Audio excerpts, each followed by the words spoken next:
My wife started crying when I opened the garage. That's the part messing with my head. If I had come home 10 minutes later, maybe my marriage would still be alive. Maybe I'd still believe my wife was just stressed and emotionally overwhelmed. Maybe I'd still think I was the problem. But instead, I walked into something I can't unsee. And the worst part? At first, it didn't even look that bad.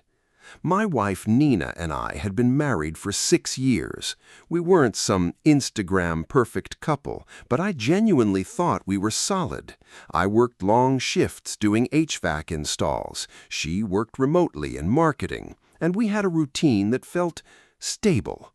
Or at least that's what she wanted me to believe. Looking back now, I think the manipulation started so gradually I didn't even notice it happening. It began with tiny comments. "You're so forgetful lately.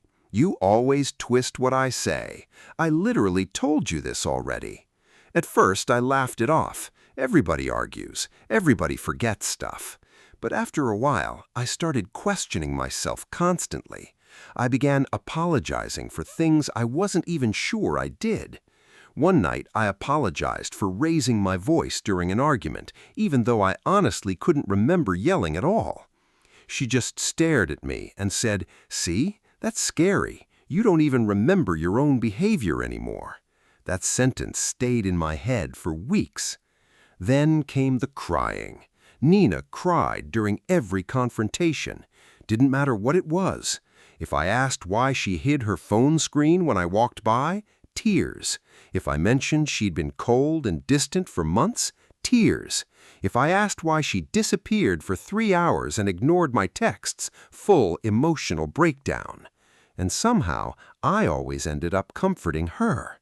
It got to the point where I stopped bringing up problems completely because I knew how it would end. She'd cry, accuse me of being paranoid, then somehow turn the entire conversation into a discussion about how unsafe she felt around me emotionally. I started feeling like a monster inside my own marriage. But the garage thing? That happened 3 months ago. And that's when everything started unraveling. That Friday, my boss let us off early because of a storm warning. I remember being weirdly excited to surprise Nina with takeout from her favorite Thai place. Stupid, right? I pulled into the driveway around 4 p.m. and immediately noticed her car wasn't there. No big deal, except the garage door was cracked open maybe 6 inches, just enough for light to spill out underneath. At first, I thought maybe she forgot to close it, but then I heard something metallic hit the floor inside. Not loud, just enough. I walked up slowly and called her name. No answer. The second I touched the garage handle, my phone buzzed. A text from Nina. "Hey babe, going to Emily's for wine night. Don't wait up." I remember staring at the message while my hand was still on the garage door. Because her car was definitely not gone. I could literally see the front bumper through the opening. And suddenly I got this horrible feeling in my stomach. Not anger, not jealousy, something worse. The feeling you get right before your entire reality changes. I lifted the garage door the rest of the way, and the second it opened, Nina screamed. I swear to God, for half a second, I thought someone was dead in there. Nina was backed against the workbench with this terrified look on her face, like I'd caught her committing a crime. And honestly, maybe I had. The garage smelled weird, metallic, sharp. There were tools scattered all over the floor, one of the storage bins knocked over, and Nina was breathing so hard it looked like she'd just run a marathon. But that's not what froze me. It was the blood. There was blood smeared across the sleeve of her gray hoodie. Not a little, enough that my brain instantly went into panic mode. "What happened?" I shouted, and instead of answering me, she got angry, like instantly angry. "Why are you home right now?" That was her first response. Not "help me," not "I'm okay," not even an explanation, just panic followed by anger. I remember staring at her thinking, what the hell is happening? Then she quickly crossed her arms, hiding the stain on her sleeve. "It's not what you think," she snapped. That sentence hit me like a brick, because I hadn't even said what I thought yet. I walked further into the garage and noticed her phone lying face down near the toolbox, cracked screen, like it had been thrown. "Nina," I said carefully, "whose blood is that?" And this woman looked me dead in the eyes and said, "It's mine." Except there wasn't a single cut on her, no injury, nothing. I immediately moved toward her, trying to check her arms, but she jerked away from me so violently you'd think I was attacking her. "Don't touch me!" Her voice echoed through the garage. Then came the tears, every single time. She started crying so hard she could barely breathe.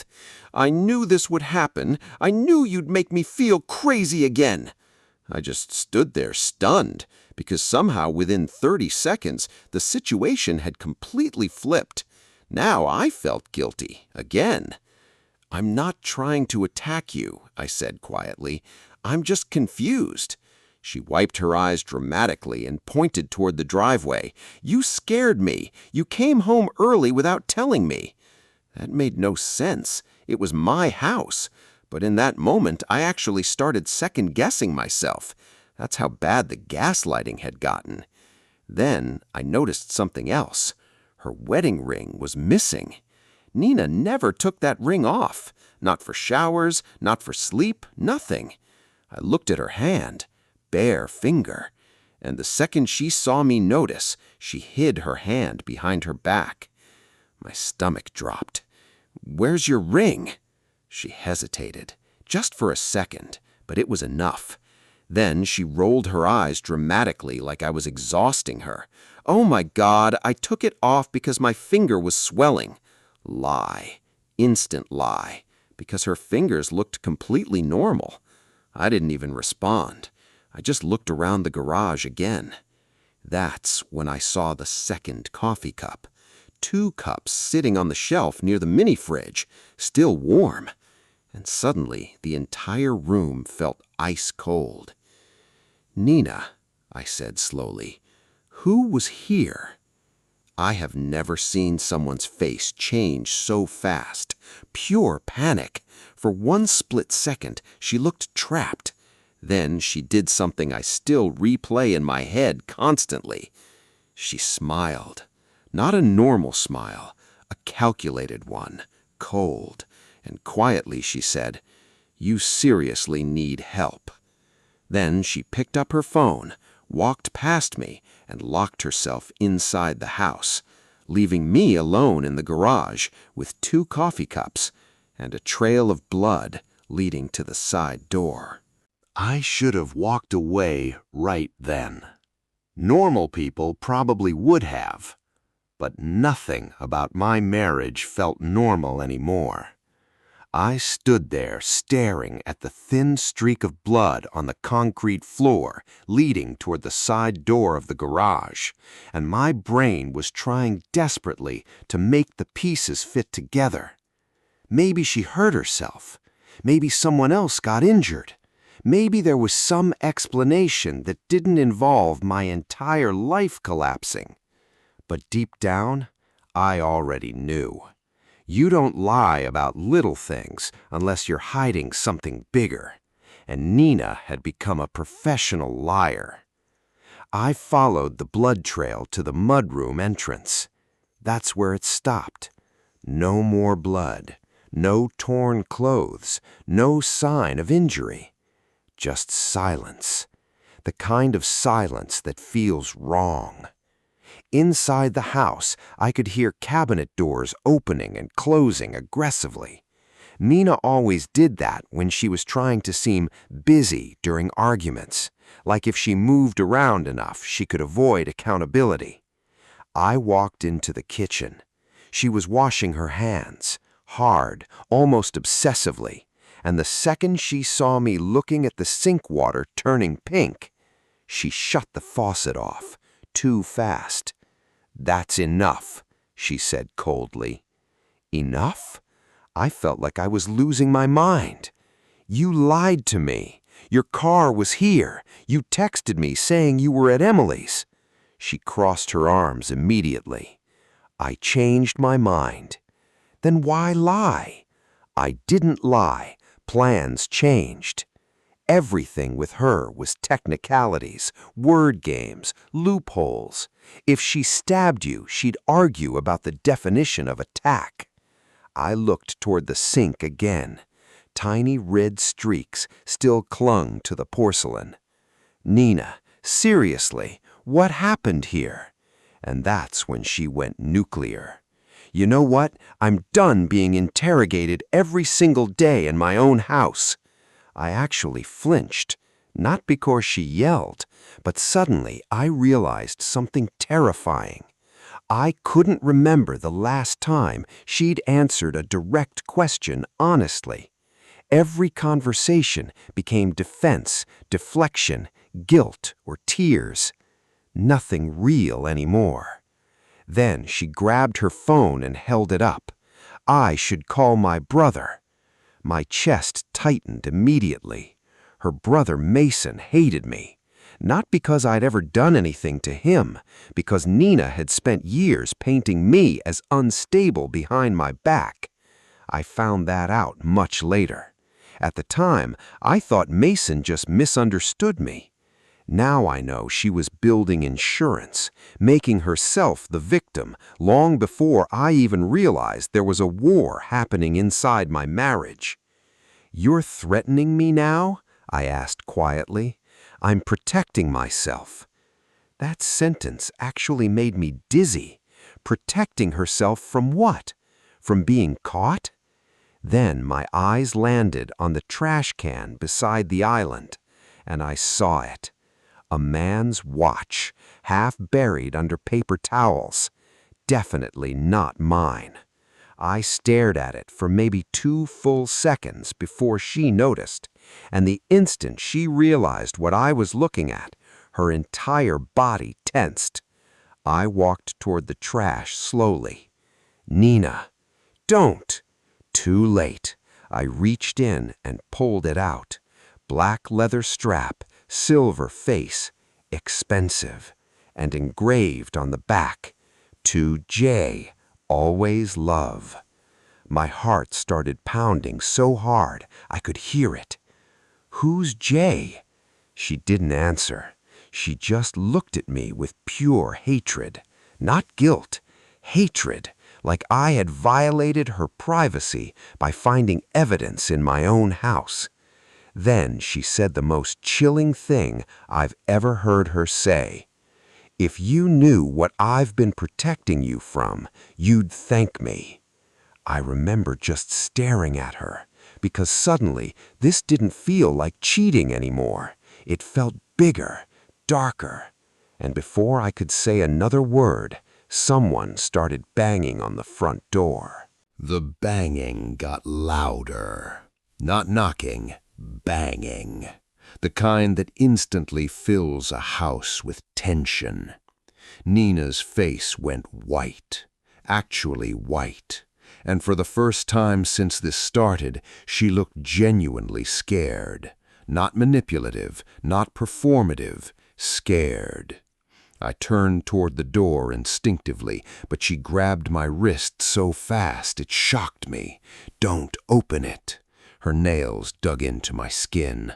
"What the hell is going on?" I demanded. She shook her head rapidly. "Please, just don't." Then whoever was outside slammed the door again and shouted, "I know he's home." Male voice, deep, angry. Every muscle in my body tightened. Nina let go of my wrist immediately and backed away from me like she was cornered. And suddenly all those weird moments from the past few months started smashing together in my head. The secret phone calls, her sleeping with her phone under the pillow, random cash withdrawals, the way she'd stare out the window before leaving the house, the panic any time I touched her laptop. It wasn't just cheating. Something else was happening. The banging continued. "Open the damn door!" I started walking toward the entrance. Nina stepped in front of me instantly. "No! Move! No!" She was crying again now, but different this time, messier, realer. "You don't understand," she whispered. That sentence lit something inside me, because I was tired of not understanding, tired of feeling insane in my own house. So I pushed past her and opened the front door. A man stood there, breathing hard like he'd sprinted across the neighborhood. Mid-40s maybe, beard, black jacket soaked from rain. And the second he saw me, his expression changed completely. Confusion, then anger, then something worse. Pity. "You're her husband?" he asked quietly. Behind me, Nina whispered, "Don't!" The man ignored her completely. He looked straight into my eyes and said, "She told you I was dead, didn't she?" I genuinely thought I misheard him. The rain was pounding outside so hard it blurred everything behind him, and for a second my brain just refused to process the sentence. "She told you I was dead, didn't she?" I looked back at Nina, and that's when I knew he was telling the truth, because she didn't look confused, she looked caught.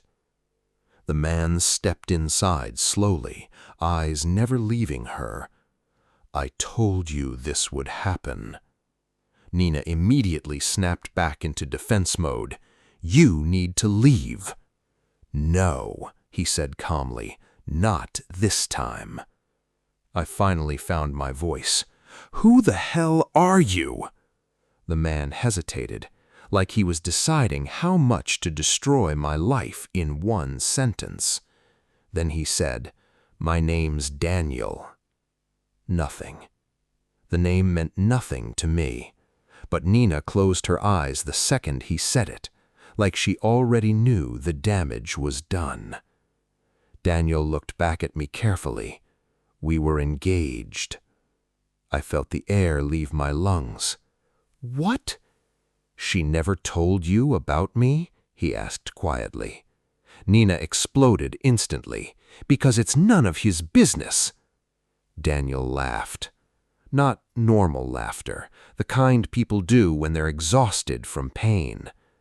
"She told you died in a car accident," I said slowly. Daniel nodded immediately. "Yeah, and she told me you were abusive and controlling." The room went silent. I looked at Nina. She wouldn't even look at me anymore. Daniel reached into his jacket pocket and held it toward me. Messages. Hundreds of them. Recent. From Nina. My stomach dropped so hard it physically hurt. One message read, "He's starting to suspect things." Another, "I can't leave yet. He still believes me."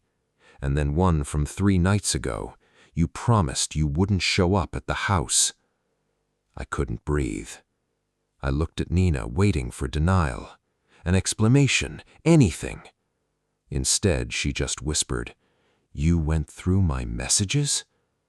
Daniel stared at her in disbelief. "That's your concern right now?" Then he looked back at me.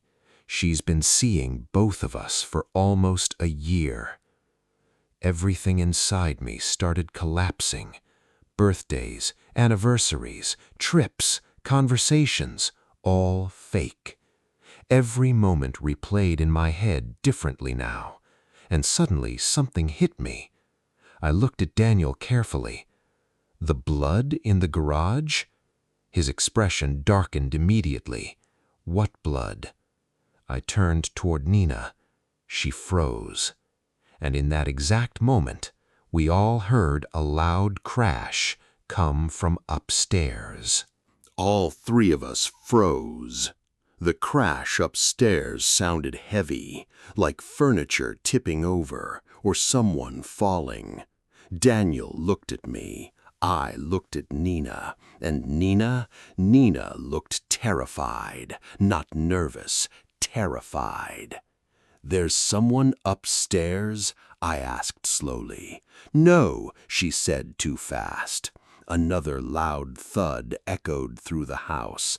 Definitely upstairs, definitely real. Daniel took a step back instinctively. What the hell is this? My pulse was hammering now. "Nina." She started shaking her head immediately. "Don't go up there." That sentence alone told me everything. I pushed past both of them and started toward the stairs. Nina grabbed my arm hard enough to hurt. "Stop!" I yanked free. At that point, I didn't even recognize my own voice anymore. "Who is in my house?" She didn't answer. That was answer enough. I ran upstairs 2 steps at a time. Behind me, I could hear Nina crying and Daniel swearing under his breath while following me. The hallway light upstairs was off. Only the bedroom lamp at the end of the corridor was glowing faintly through the cracked door.